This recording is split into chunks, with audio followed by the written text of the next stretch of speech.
Listen now, like I said, I would like to talk about an eagle. I love this message. But next time if I come, I'll talk about something else. I would like to talk about an eagle. Now don't forget that God is a God that loves to dwell in nature. God dwells in nature. God stays in nature. God believes in nature. That is why I said to them, when you see a bird flying, God is in that bird. When you see the grass that you're standing upon, God is in that grass.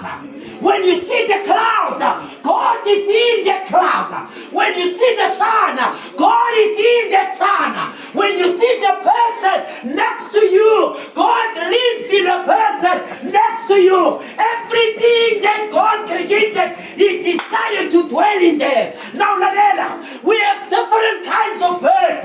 We have a bird that can run and outrun all the birds in the world, but that bird cannot fly. What is the name of that bird?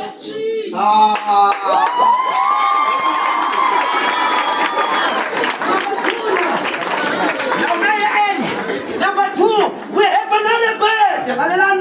This bird has got all the abilities to swim, but this bird cannot fly at all. What is that bird?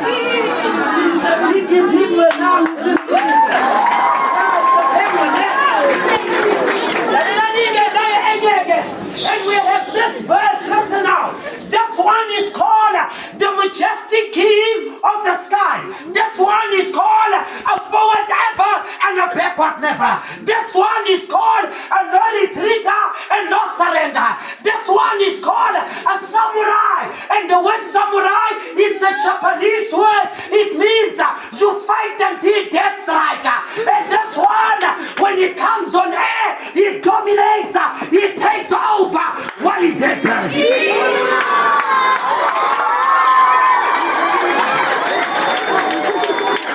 now.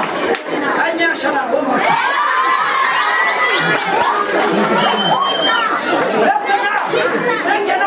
now. Now listen to this very carefully. Now why is God likened himself unto an eagle? God likened himself unto an eagle. Remember, your item 20, the late mentioned a statement in his standard. What if we all have 4 D's in life?